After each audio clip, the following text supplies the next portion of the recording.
What is up guys, my name is Chase and Apple's mixed reality headset is finally here. It was announced at WWDC 2023 and is called the Apple Vision Pro. I've seen people online either loving this headset or absolutely hating it. So now for this video, I wanted to talk about why you should and why you should not buy the Apple Vision Pro headset. The first reason why you should buy the Apple Vision Pro is to replace physical screens. Personally, I see this as the most realistic reason why I would want to get the Vision Pro. Not saying that I'm gonna get the Vision Pro, but I can actually see the appeal of using a headset to consume media rather than physical screens. With Apple's Vision Pro, you'll be able to watch content on a large TV-like screen, and this makes it perfect for watching movies or TV. You can also connect your computer to the Apple Vision Pro and have your own personal monitor, and that will allow you to have as small or as big of a monitor as you want. So because of this, you can technically replace any monitor or TV with just the Apple Vision Pro. And with how expensive it can be to buy a bunch of monitors or like buy a brand new TV, granted it is a very singular experience in that only one person is going to be able to use the Vision Pro to actually see what you're watching,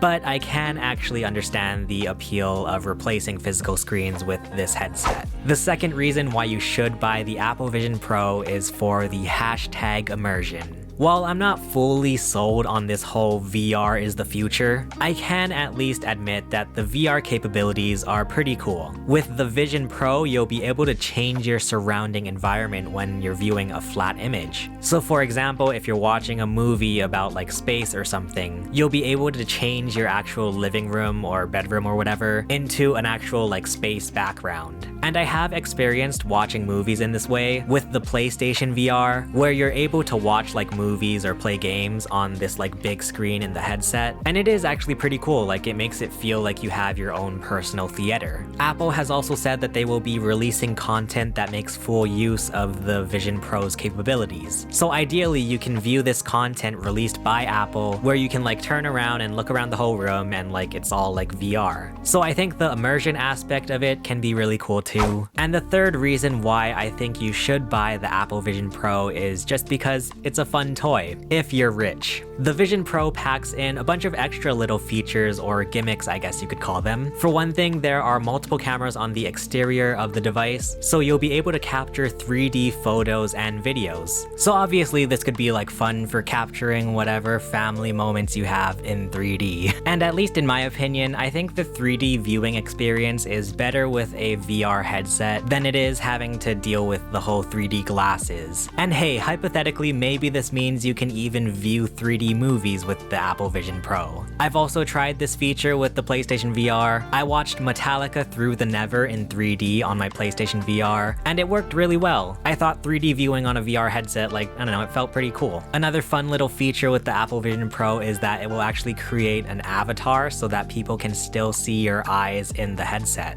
I think this is a neat little feature that will make it feel a little bit less weird when you're talking to IRL people. At least you'll be able to see the person who is talking and they can still see you in the headset. And I think it'll make it feel a bit less disconnected while you're in this headset viewing experience. So those are the reasons I think you should buy the Apple Vision Pro. Now let's talk about the reasons why you should not buy the Apple Vision Pro. Number one, of course we have to talk about the price. $3,500 gosh dang darn dollars. I definitely had a feeling that this headset was going to be quite expensive. And it's important to note that Apple said it starts at $3,500, which makes it very possible that there will be even more expensive models of the Apple Vision Pro. I've seen a lot of people comparing the price of the Vision Pro to other VR headsets, even that robot Facebook guy. So currently on the market, we have VR headsets such as the PlayStation VR 2, which starts at $600 US.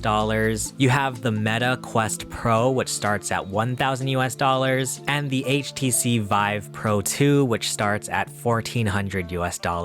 However, I will say that I don't think this is a fair comparison. Instead, I do think people should be comparing Apple's Vision Pro to other mixed reality headsets. I think the best comparison to make with the Vision Pro is Microsoft's HoloLens 2, which also just so happens to start at $3,500 US. The Microsoft HoloLens is just like Apple's Vision Pro in that it is a mixed reality headset, meaning that it is both augmented and virtual reality. However, Microsoft's HoloLens is more geared towards industry professionals. They specifically list on their website engineering, construction, healthcare, among others. So I do think that's a more fair comparison to make with the Apple Vision Pro, but that is not to take away from the fact that this headset is incredibly expensive. The high price definitely adds a barrier to entry for people who want to get into this whole headset business. The second reason why I think you should not buy the Apple Vision Pro is because it is a first-gen product. We've seen this with all kinds of technology, whether it's video games or computers or whatever. Because this is the first generation of the Apple Vision Pro, we will definitely be seeing some bugs and glitches during its launch. I'm already kind of getting the vibe that the touch and voice controls are going to be quite janky at first. Another big controversy with the specs of the Vision Pro is the battery life. Apple has said that the external battery supports up to 2 hours, which is quite short for the battery life of this headset that Apple is expecting you to take out into public. You know, 2 hours is less than the length of some movies, so you may not even be able to get through a full movie with the external battery, which means that you'll probably end up having to use this headset mostly while it is plugged in, completely defeating Apple's whole promotion of using it in like coffee shops and whatnot. Or you may have to buy extra external batteries. So maybe you might have to wait a few generations until they finally get a decent battery life with this external battery pack. And the third reason why I think you should not buy the Apple Vision Pro is because of its limited use cases. The Vision Pro is definitely going to be a very niche product. The amount of people who would actually benefit from having this headset, I think, is going to be a very small amount of people. Like, if there's anything to take away from the announcement of Apple's Vision Pro, is that this is more so of a luxury tech product. And that, combined with the price, I think makes the Vision Pro a very hard product to sell. And honestly, I think this is a pretty wide problem in most like VR headsets as well, where the prices are so high and most normal consumers don't see why you would need these things. So it's really hard to justify why consumers would need this product. But anyway, those are some reasons that I came up with for why you should and why you should not buy Apple's Vision Pro headset. Personally, I do not see myself ever buying the Vision Pro. As I said, I just don't see the need for this, especially for the price point that they're selling it at. But let me know in the comments if you guys are going to buy the Apple Vision Pro. And speaking of VR headsets, if you guys want to watch my unboxing of the PlayStation VR, feel free to check it out below. For now, thank you so much for watching. My name is Chase, and I will see you guys again soon.